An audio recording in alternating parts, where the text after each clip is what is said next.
Hello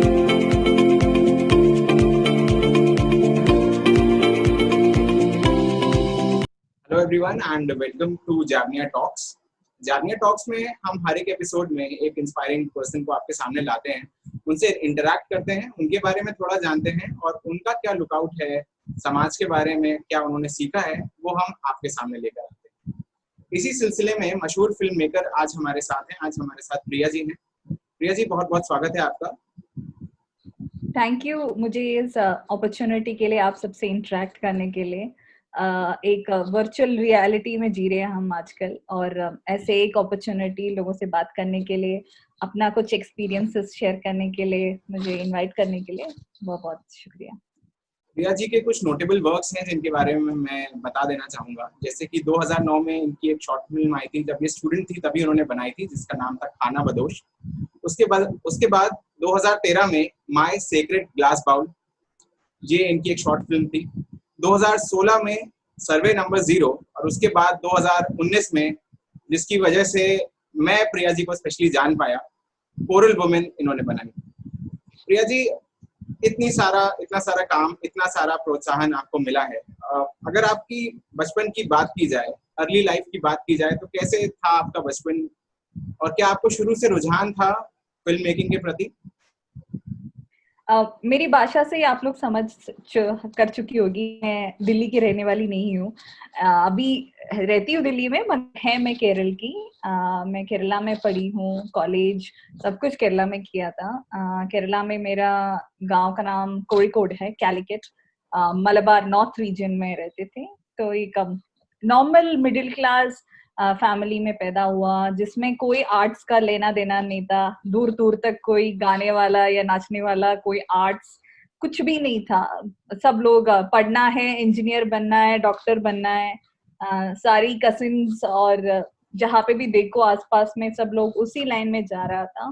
तो मैं भी, सब लोग वही होता है ना, सब लोग एक रास्ते जा रहे हैं तो अपने आप ये होता है कि हाँ हम भी उस रास्ते चलते हैं। तो मैं भी साइंस लिया। पढ़ने में ठीक ठाक थी। 10th स्टैंडर्ड में और +2 में लाइक 85-90% मार्क्स स्कोर किया था। तो सबने उम्मीद किया और मैंने भी सोचा मैं इंजीनियर या डॉक्टर बनूंगी। बट कुछ हुआ था लग रहा है +1 में। तो मुझे +1 के एंड तक मुझे ऐसा लगा कि मुझे इंजीनियर या डॉक्टर नहीं बनना है। तो मेरी मम्मी थोड़ा सा ओपन थी मेरी राय के लिए। तो उन्होंने पूछा ठीक है, तुम्हें इंजीनियर नहीं बनना, डॉक्टर नहीं बनना, तो और क्या बनना है? मगर उस टाइम में उस सवाल के लिए मेरे पास जवाब नहीं थी, क्योंकि मुझे पता नहीं है और क्या है इस दुनिया में जो मैं बोल सकती हूँ, जो मैं अपनी करियर बना सकती हूँ। माँ को सिर्फ इतना था कि अपने पैर में खड़े होना है, वो जो भी हो। तो उन्होंने कुछ अपनी तरफ से थोड़ा सा एफर्ट लिया। उन्होंने मुझे डिफरेंट काउंसलिंग सेंटर्स में ले गया, एप्टीट्यूड टेस्ट कराया। तो सबने बोला हाँ ये मैनेजमेंट और कम्युनिकेशन में अच्छा होगा। तो ऑटोमेटिकली ये होता है कि हाँ बीबीए करेंगे या एमबीए करेंगे। मगर कहीं ना कहीं एक सेंटर से मैंने ये पढ़ा, विजुअल कम्युनिकेशन। मुझे कुछ भी नहीं पता था कि विजुअल कम्युनिकेशन है क्या, मगर सुनने में अलग था और मैंने बोला ये करना है मुझे। और मुझे मद्रास में एक यूनिवर्सिटी में एडमिशन हुआ। और उस टाइम में ये होता है ना, किस्मत भी एक बात होती है। मेरी पापा को केरला की कैपिटल ट्रिवेंड्रम में ट्रांसफर हुआ। तो हम लोग ट्रेन में थी और उस टाइम में किसी से बात कर रही थी, तो किसने बोला ऐसे ही एक कोर्स ट्रिवेंड्रम में भी है। तो मैं बच्ची थी, मुझे घर से दूर जाने के थोड़ा सा झिझक भी था। तो मैंने बोला हाँ हाँ मैं वही कोर्स करूंगी। तो ऐसे इत्तेफाक से मैं बोल सकती हूँ मैंने ग्रेजुएशन मास कम्युनिकेशन में किया। उस टाइम में जर्नलिज्म, टेलीविजन, फिल्म मेकिंग, इन सब से थोड़ा बहुत इंट्रोडक्शन हुआ। मगर हालांकि बहुत सारी यूनिवर्सिटीज में ये होता है कि सिलेबस थोड़ा पुराना होता है। और मुझे याद है जब हम ग्रेजुएशन कर रही थी, हमने ये सीखा आपको जर्नलिस्ट बनने के लिए साइकिल चलाना आना चाहिए, क्योंकि उस जमाने में साइकिल चला के जर्नलिस्ट पत्रकारिता करते थे। तो ऐसे ये 2004-2007 में मैंने ग्रेजुएशन किया था। तो उस टाइम में हमने ये पढ़ा था। मगर ये अच्छी बात हुई क्योंकि वो कैपिटल सिटी थी ट्रिवेंड्रम, और कल्चरली बहुत एक्टिव स्पेस थी, तो बहुत सारी फिल्म फेस्टिवल्स हो रही थी, और मैं एडवर्टाइजिंग हर जगह पे थोड़ा सा एक्सपोजर अच्छा सा हुआ, टेलीविजन इंटरव्यूज में जाना, डिस्कशंस में भाग लेना, और कैंपस भी बहुत आर्ट्स में फोकस करती थी। शायद उस सब की वजह से थोड़ा सा और दिमाग खुल गया, अपॉर्चुनिटीज के बारे में थोड़ा और आइडिया मिला, और ऐसे मैंने जामिया मिलिया इस्लामिया में मास कम्युनिकेशन मास्टर्स के बारे में जाना। फिर मुझे पता पड़ गया कि हाँ एक एंट्रेंस एग्जाम है, उसके बाद एक इंटरव्यू है, इंटरव्यू के साथ साथ एक पोर्टफोलियो चाहिए। पोर्टफोलियो मतलब आपका काम दिखता है, काम को भी उसमें बहुत मार्क्स देते हैं। तो मेरे को एक आइडिया हुआ, हाँ ये करना है, ये एशिया में सबसे बेस्ट मास कम्युनिकेशन इंस्टीट्यूट है, मुझे वहां पे पढ़ना है, और उसके लिए एक पोर्टफोलियो जरूरत है। तो हर जगह पे जाके काम करती थी क्योंकि हाँ पोर्टफोलियो बनाना, एक्सपीरियंस चाहिए, और ऐसे करते करते बहुत सारी वर्क्स किया और जामिया में एंट्रेंस लिया। मुझे अभी भी याद है, वो लाइक दिल्ली की बहुत सारी हमारे रिलेटिव्स थे, उन्होंने बोला अरे साउथ इंडिया से आएंगे ना, नहीं मिलेगा, ये सब दिल्ली वालों के लिए रखा है, जामिया में सिर्फ 20-22 सीट्स होते हैं, उसमें कहाँ एडमिशन मिलेगा। तो मेरे पेरेंट्स को भी थोड़ा सा डर थी कि क्या ये मिल जाएगा क्या, बट मेरी एक आदत है, अच्छा बोल सकता है बुरा बोल सकता है, अगर किसी ने बोला नहीं मिलेगा या नहीं कर पाएगा तो उसको और जोश से करने का ना बहुत मजा आता है। तो ऐसे ही आई थिंक फिर होता है ना, एक कदम आप रखो तो दूसरा कदम अपने आप दिख जाता है, तो ऐसे ही आगे बढ़ा। तो आप जामिया से आपने ग्रेजुएशन अपना पोस्ट ग्रेजुएशन पूरा किया, एंड उसके बाद जो आपकी फर्स्ट जॉब थी वो एनडीटीवी में थी। 2007-2009 में मैं जामिया में थी, और जब हम 2009 में पास आउट हुआ था, रिसेशन बहुत पीक में थी और बहुत ही अपॉर्चुनिटीज कम थी, और एनडीटीवी में एक वैकेंसी था, तो मैंने कुछ नहीं देखा, मैंने बोला जो भी जॉब हो मुझे जॉब करनी है। तो क्योंकि मुझे याद है मैं जब मास्टर्स कर रही थी, टेलीविजन प्रोडक्शन एक पेपर होती थी और उसमें भी स्टूडियो में, और जब अब मैंने अपना फाइनल स्टूडियो प्रोजेक्ट किया, मैंने बोला ये मैं लाइफ में कभी नहीं करूंगी, ये सबसे नहीं, मैं कुछ फिल्म बनाऊंगी, इतनी इतनी सपनी थी, ये करूंगी वो करूंगी, और मैंने बोला ये मैं टेलीविजन प्रोडक्शन नहीं करूंगी, और किस्मत ने कुछ और ही रखा था। मैंने उसके बाद कुछ 5 साल टेलीविजन प्रोडक्शन किया, रोज स्टूडियो में बैठा, रोज स्टूडियो में डायरेक्ट किया, बट जहाँ पे भी सूरज होता है प्लान उसकी तरफ मोड़ता है ना, बिल्कुल। तो मुझे भी आई थिंक ऐसे ही करना पड़ा, मगर अभी मुड़ के देखे तो वो भी एक एक्सपीरियंस था। अभी किसी के सामने भी जाके मैं एक प्रोजेक्ट के बारे में डिस्कस करूँ, मुझे लगता है कि उनको मेरे ऊपर एक कॉन्फिडेंस इसीलिए हुआ क्योंकि मेरा जो टेलीविजन एक्सपीरियंस था, और टाइम पे, क्योंकि टेलीविजन बहुत फास्ट होता है, हमें न्यूज का डेडलाइंस होता है, जितने जल्दी प्रोजेक्ट्स खत्म करने का एक ये होता है, वो जो हैबिट है, वो जो एक्सपीरियंस है, वो मुझे लगता है कि मुझे एनडीटीवी से मिला।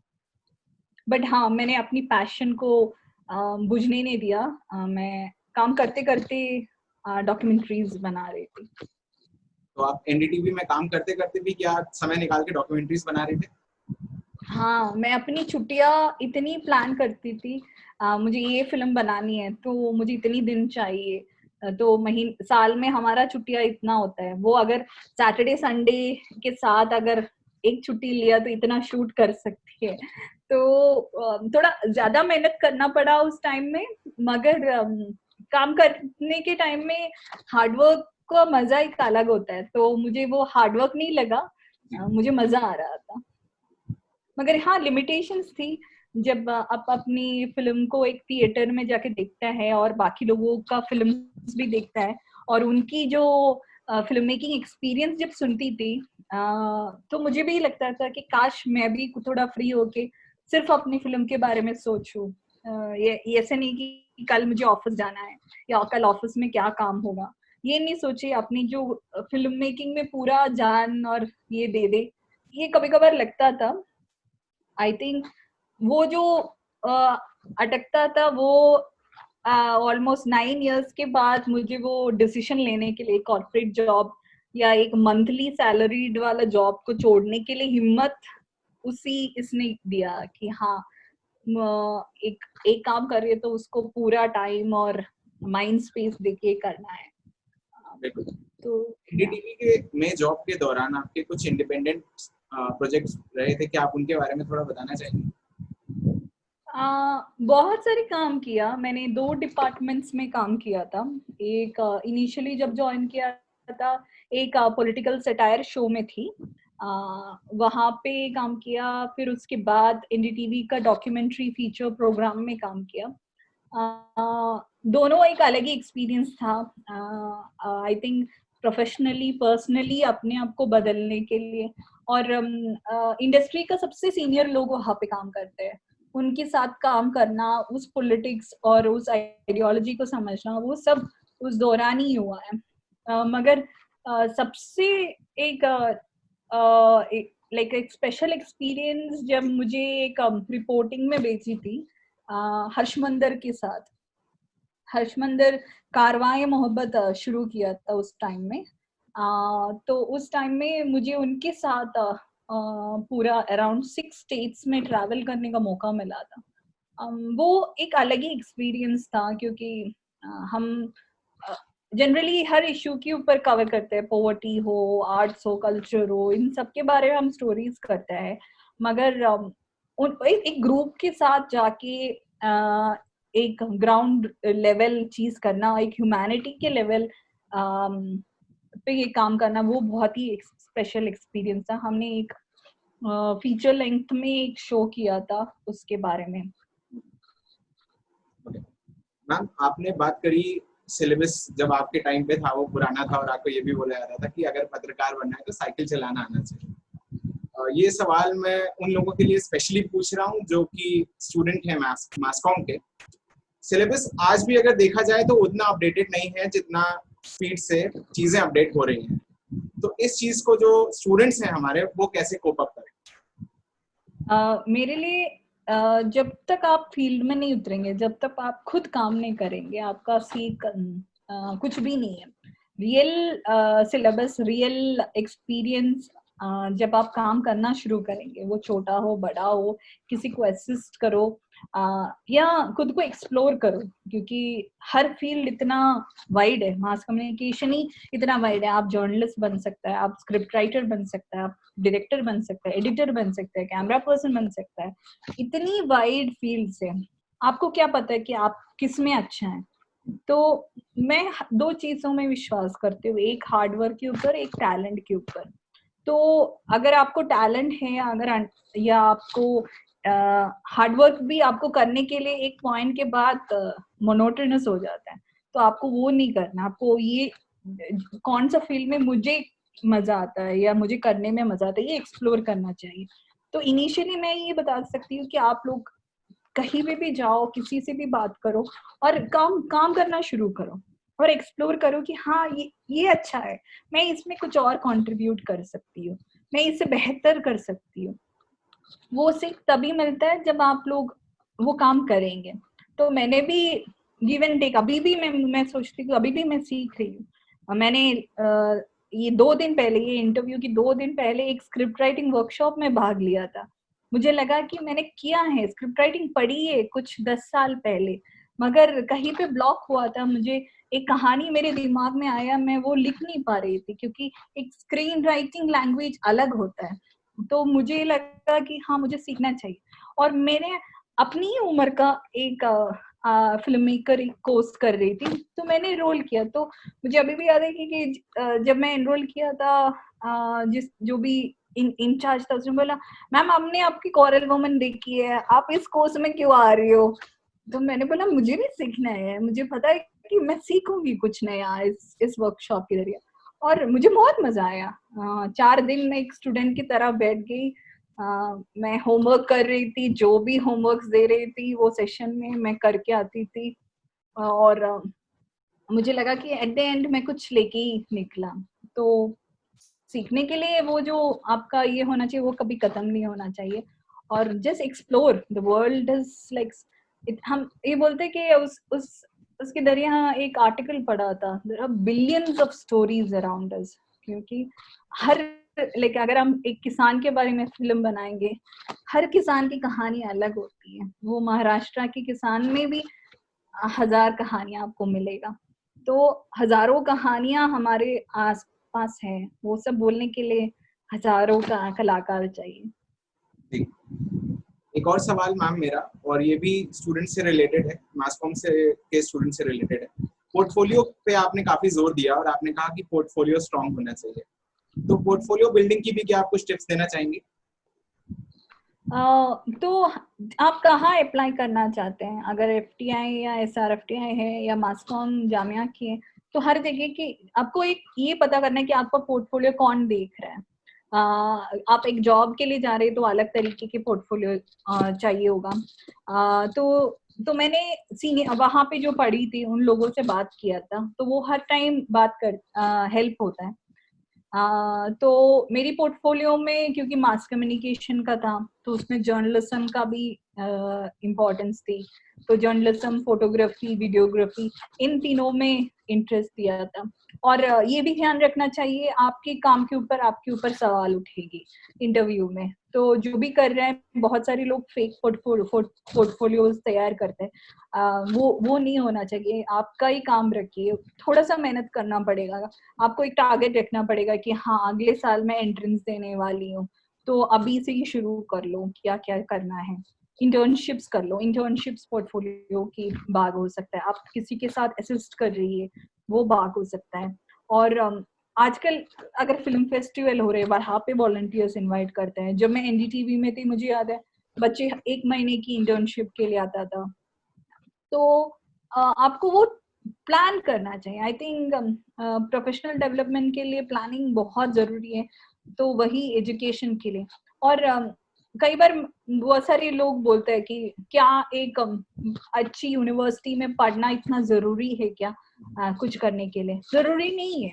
अगर आप में टैलेंट है, आप काम करने के लिए ये है कि आप आगे बढ़ सकते हैं। ऐसे बहुत सारे लोग हमारे आसपास हैं। मगर एक चीज मेरी पर्सनल ओपिनियन है, पहली दरवाजा पे आपको कोई खोलने के लिए, वो पहली दरवाजे के लिए आपका यूनिवर्सिटी का जो स्टैम्प है वो आपको मदद करेगा। अगर 100 लोग हैं, आप बोलेंगे कि हाँ मैं इस यूनिवर्सिटी से हूँ, हाँ तो वो बोलेगा चलो ठीक है तुमसे बात करती हूँ। फिर उसके बाद आपकी टैलेंट, आपकी हार्डवर्क ही आपको आगे बढ़ेगी। मगर वो जो फर्स्ट डोर है उसको ओपन करने में आपका डिग्री शायद हेल्प होगा। फर्स्ट जो है वहां तक डिग्री काम आती है, उसके बाद इंसान का हार्डवर्क, उसका टैलेंट, वही काम। या and sometimes your Fortune also, आपकी किस्मत भी। तो कितना विश्वास है आपको कि किस्मत काम आती है? क्योंकि अगला सवाल मेरा इसी से रिलेटेड होने वाला है। मेरे को काम नहीं आया, बट मेरी किस्मत ये बोल सकती हूँ कि मैं कहीं पे भी जाऊँ, there was always good people around me. कोई अच्छे लोग हर जगह पे मुझे मिल जाती है, ये मैं अपनी किस्मत की तौर पे ले सकती हूँ। मगर अदरवाइज मैं अपने हार्डवर्क के ऊपर ही विश्वास करती हूँ। बट मैंने देखी है बहुत सारे लोगों को बहुत सारी चांसेस मिलती है। और मीडिया इंडस्ट्री में majority, if you see that you know, majority of the people who are in the main like front में, वो सब एक बैकग्राउंड से आता है। तो अगर आप उस बैकग्राउंड से नहीं है और आपको वहां पे जगह बनाना है, तो आपको उनसे भी ज्यादा मेहनत करना पड़ता है। तो ये मुझे यहीं पे मेरी को किस्मत के ऊपर थोड़ा सा प्रॉब्लम है। बट देखिए बहुत सारे लोग जो आगे बढ़ी है सिर्फ किस्मत की मजबूत से, मगर उसके वजह से पीछे नहीं हटने का। इस दुनिया में सबको अपना जगह है, होता है। मैम, जहाँ तक मैंने सुना है, जब आप NDTV में थी तब आपको एक कॉल आई थी, और वो कॉल थी उमा जी की, जिन्होंने बोला था कि मैं कुछ ऐसा ऐसा चाह रही हूँ कि आप काम करना चाहेंगे कोरल से रिलेटेड और पोल्यूशन से रिलेटेड, खासकर ओशन में जो पोल्यूशन हो रहा है उससे रिलेटेड। एंड तब से ये कोरल वुमेन का आइडिया आपके दिमाग में था, क्या ये बात सही है? बहुत सही है। ये होता है कि कहानियों के पीछे फिल्म मेकर्स भागता है। जैसे मेरी पहली फिल्म था माई सीक्रेट क्लास बॉय। तो मैंने कहीं पे एक आर्टिकल पढ़ा कि मध्य प्रदेश में वर्जिनिटी टेस्ट करवाया एक मास मैरिज में। तो वहाँ की चीफ मिनिस्टर का एक फेवरेट स्कीम था कन्यादान योजना। उस योजना में भाग लेने के लिए हर महिला को ये स्ट्रिक्ट कर दिया गया कि आपको वर्जिनिटी टेस्ट करना है।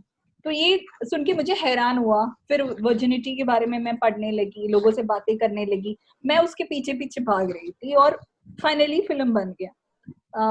तो उसके बाद जो फिल्म्स भी बनी थी वो जेंडर के ऊपर, जेंडर इश्यूज के ऊपर ही था। तो मेरी एक इंक्लिनेशन उस टॉपिक पे ही होने लगी थी। और उस टाइम में जब मैं एनडीटीवी में काम कर रही थी, मुझे उमा, मेरी कोरल वुमन की जो प्रोटोगोनिस्ट है, उसकी कॉल आई। हम दोनों आपस में जानते नहीं थे। It was a very random call. एक न्यूज चैनल में जो कॉल्स आती है ऐसी एक कॉल थी। और उमा ने बोला कि आपकी चैनल क्या कोरल्स के बारे में एक फिल्म बनाएंगे?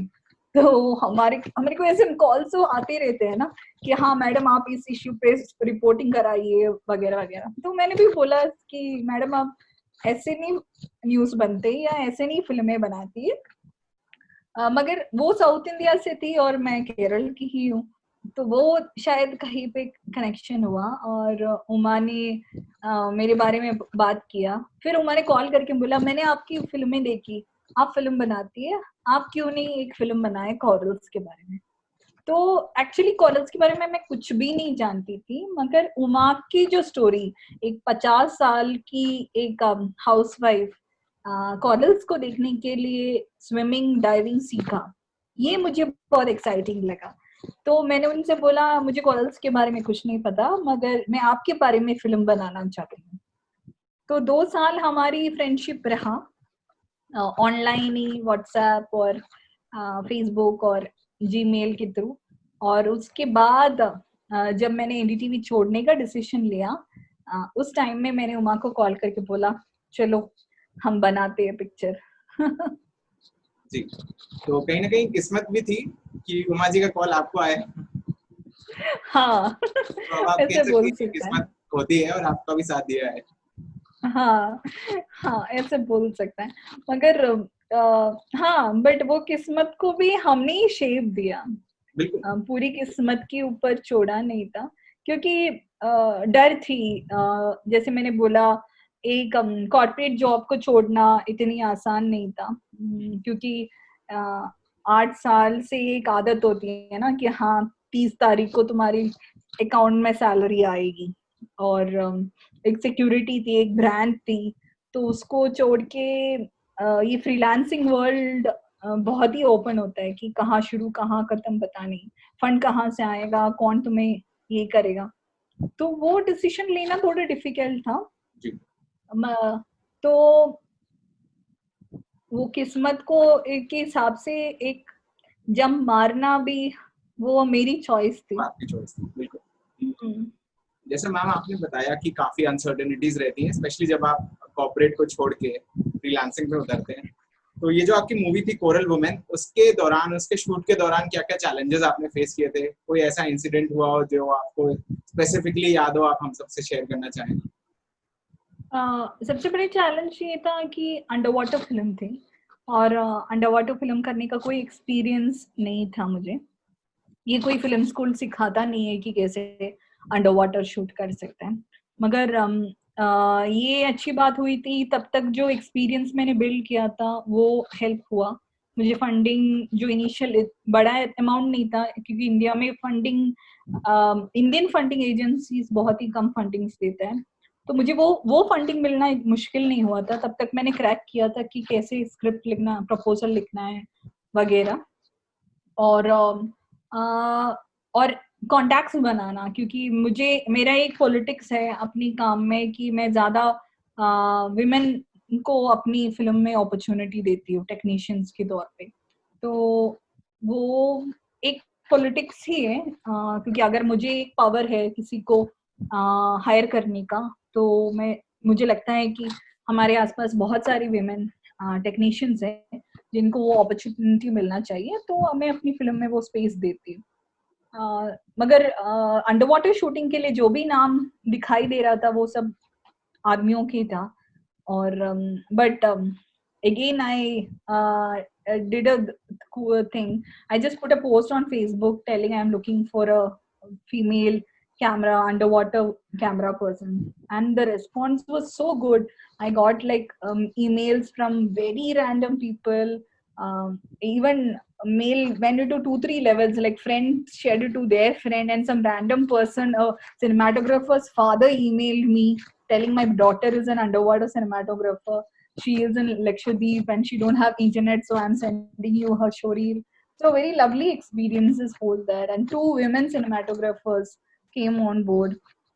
And फिर लोगों से बात किया कि कैसे शूट करती है, और बहुत सारे अंडर वाटर फिल्म्स देख के सीखा कि कैसे होता है, क्योंकि अंडर वाटर हम बात नहीं कर सकते। आप लैंड में जब डायरेक्ट कर सकते हैं कि आप बोल सकते हैं कि हाँ ये सही नहीं है, रीटेक करता है, थोड़ा इधर हो जाओ, थोड़ा उधर हो जाओ, but under water you can't speak, it's a different ball game and you need a bigger crew, क्योंकि आप बहुत अंदर समुद्र में जा रही है, तो लोगों की सिक्योरिटी, सेफ्टी।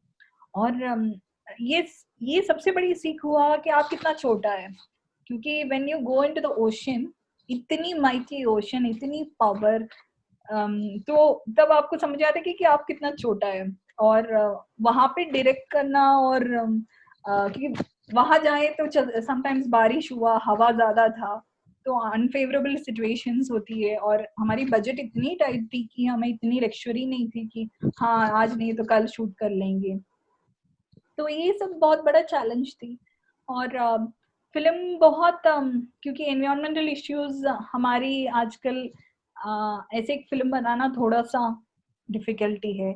और जिस एरिया में मैं अभी काम कर रही थी वो ट्यूटिकोरिन, अभी न्यूज में बहुत है वो, 2 लोगों को पुलिस ने मार दिया था, बहुत ब्रूटल मर्डर हुआ है।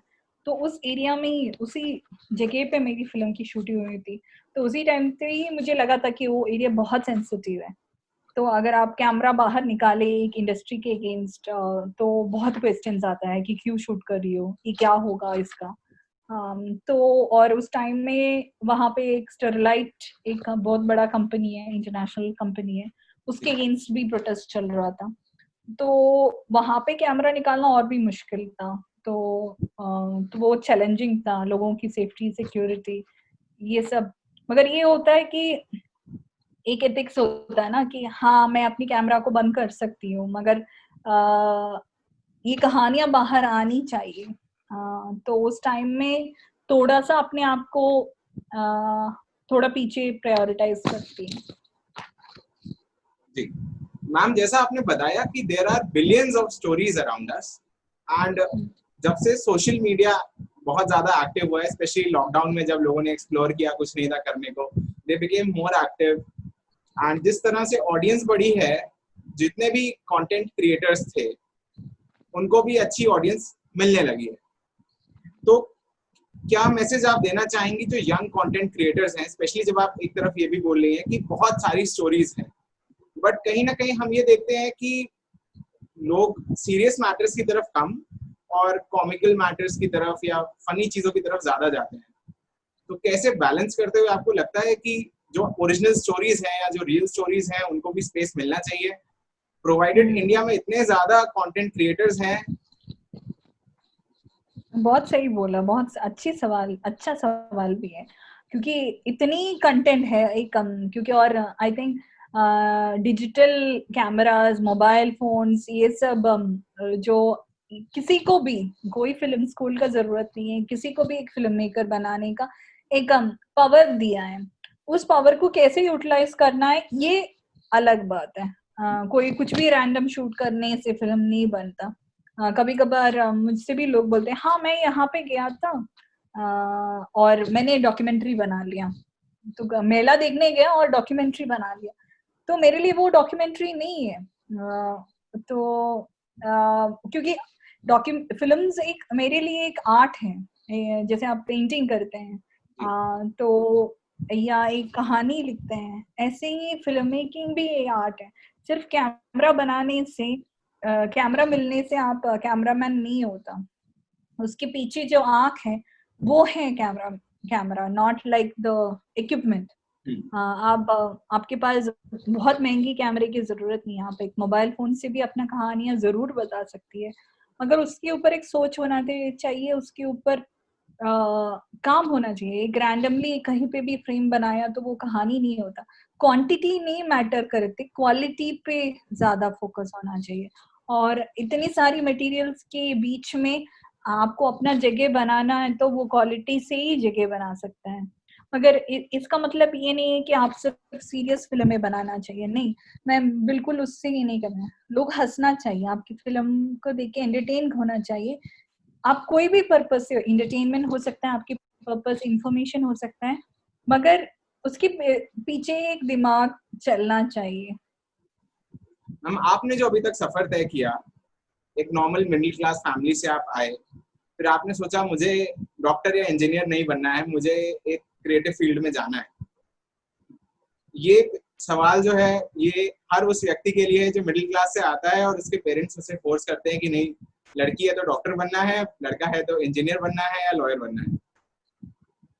तो कैसे कन्विंस किया आपने मदर को या अपने पेरेंट्स को?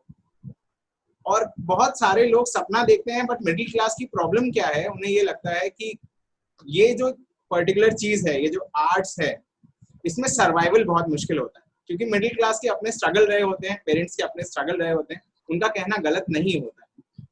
बट आप सारे ऑड्स के अगेंस्ट आके आपने अपनी कॉर्पोरेट लाइफ छोड़ी है, और आज जब आप इस चीज को एज अ फ्रीलांसिंग कर रही हैं, आप सर्वाइव कर रही हैं अच्छे से, तो क्या मैसेज आप देना चाहेंगी हर एक उस मिडिल क्लास व्यक्ति को जिसके मन में एस्पिरेशंस होती हैं, बट कुछ ना कुछ रोड ब्लॉक की वजह से वो रह जाता है या नहीं कर पाता?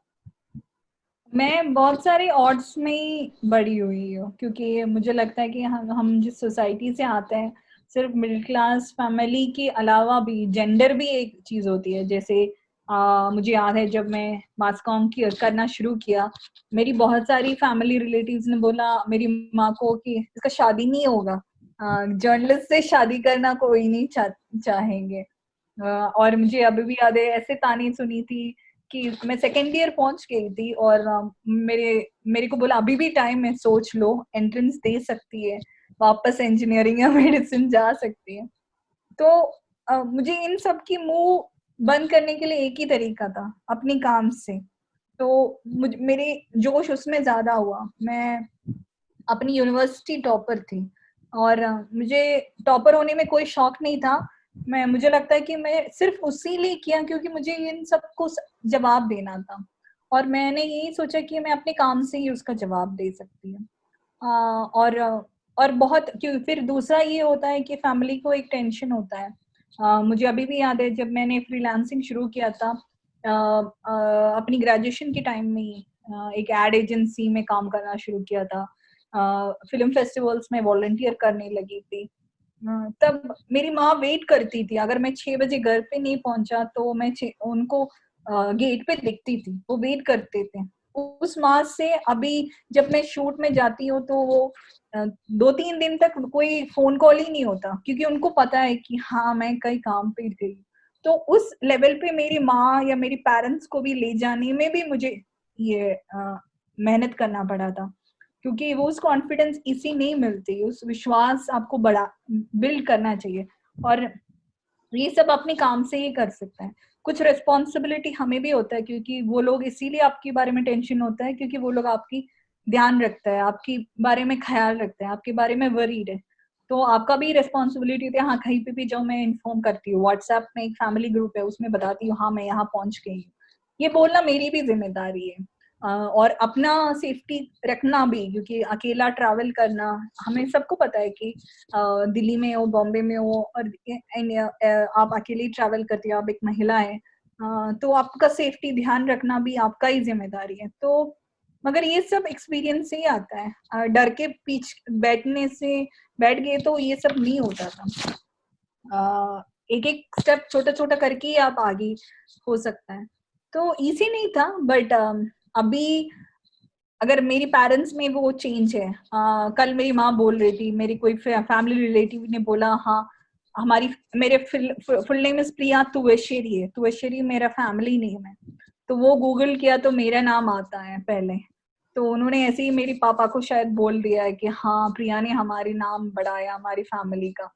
तो वही रिलेटिव्स ने एक टाइम में ये बोला था कि लड़की है, मीडिया में क्यों भेज रही हो, उसका शादी नहीं होगा। तो ये सबको हम अपने काम से ही उसको पलट सकती है। बिल्कुल मैम, अभी कोविड चल रहा है, बट कई सारे ऐसे प्रोजेक्ट्स होंगे जो लटक गए होंगे, कई सारे ऐसे प्रोजेक्ट्स होंगे जो पाइपलाइन में होंगे, तो हम जानना चाहेंगे आपके अपकमिंग प्रोजेक्ट्स के बारे में। ये जैसे सबका रियलिटी है, क्योंकि कोविड ने तो पूछ के नहीं आया, तो जो एक्सपेक्ट किया था, जो प्लान किया था, वो प्लान पूरा बदल गया। तो सच बोले तो पहला एक हफ्ता मेरे भी बहुत ब्लैंक हो गया था, क्योंकि मैंने शूट्स प्लान किया था, सब कुछ डिफिकल्ट हुआ। मैंने एक फिल्म का भी प्लानिंग बहुत जोर से चल रही थी, जो इस समर में होना था, वो नहीं हो पाया। और जो फंडिंग की सिनेरियो हुई वो बदल गया, क्योंकि उनका प्रायोरिटी सब कुछ बदल गई। मगर एक ये होता है कि आप कोई सिचुएशन आपका फेवरेबल नहीं आता है, उस फेवरेबल नहीं है उसको फेवरेबल बनाना भी आपका ही काम है। तो एक दरवाजा बंद किया तो आप दूसरी दरवाजे पे ही ट्राई करते हैं। तो मैंने भी ये पिछले कुछ महीनों में किया। अपनी काम को बढ़ाने के लिए क्या कर सकता है, नया चीज सीखने के लिए अपॉर्चुनिटी दे दो। हाँ, इस सिचुएशन खत्म होने तो मेरे पास काम रेडी होना चाहिए, उसके लिए मैं क्या कर सकती हूँ। तो बहुत सारी चीजें थी जो मैं एक बंद कमरे में कर सकती हूँ, और पूरी दुनिया बदल गई है, सब कुछ वर्चुअल हो गया। तो जो भी आप करना चाहते हैं, शूट्स आजकल वर्चुअल हो रहे हैं। तो इस लॉकडाउन के टाइम में भी हमने बहुत सारे शूट्स ऐसे करवाया, स्क्रिप्टिंग करवाया या ग्रांट्स के लिए अप्लाई किया। तो सिर्फ बेसिक रूल, आप मीडिया पर्सन होने का ही जरूरत नहीं है, but I think this is a common rule for everyone कि आपको कुछ फेवरेबल नहीं है इसका मतलब ये नहीं कि हाँ आप दुनिया दोषी नहीं करना है, आपको उस सिचुएशन को अच्छा बनाना पड़ता है। जी मैम, कंक्लूडिंग रिमार्क आपसे चाहेंगे, जितने भी लोग आपको देख रहे हैं अभी तक, जो आपकी लाइफ एक्सपीरियंसेस रहे हैं, उसमें से जो आपकी सीख रही है, हम चाहेंगे आप हम सबसे शेयर करें, ताकि जितने भी लोग वीडियो देख रहे हैं, जब इस वीडियो को वो खत्म करें तो एक अच्छा पॉजिटिव मैसेज लेके जाएं, जो मेरा ना हो बट आपका हो, आपका पर्सनल हो, जो आज आप सहमति से, अपनी सहमति से आप शेयर करना चाह रहे हैं। नहीं, मैं सिर्फ यही बोलना चाहूंगी कि आप अपनी पैशन को फॉलो करो, क्योंकि लाइफ में हमें काम करना जरूरी है, मगर सिर्फ पैसा नहीं है। पैसा हम कमा सकते हैं, हमारी पैशन से भी काम कर ले सकते हैं। तो I think if you follow your heart with full spirit and you really work hard for that, I think you will reach there. Money will come to you, but because otherwise also आप पैसा बना सकते हैं, मगर after a point आपको खुद उस काम करने में मजा नहीं होता, और हर चीज काम लगता है। अगर आप आपकी पैशन को काम बनाए तो वो फिर काम नहीं लगेगा। तो प्रिया जी का कहना है कि अगर पैशन को काम बना लेंगे तो फिर काम नहीं लगेगा। बहुत बहुत शुक्रिया प्रिया जी, आपने हमारे लिए समय निकाला अपने बिजी शेड्यूल से। Thank you. आप लोग ऑनलाइन में हमारी वर्क्स देख सकते हैं, और थैंक यू। एनी डाउट तो आप definitely feel free to contact. Subscribe button दबाएं अगर आपको ये वीडियो अच्छा लगा। अगर आप किसी को जानते हैं जिनकी कहानी इंस्पायरिंग है तो हमें बताएं और हम उनकी कहानी दुनिया को बताएंगे।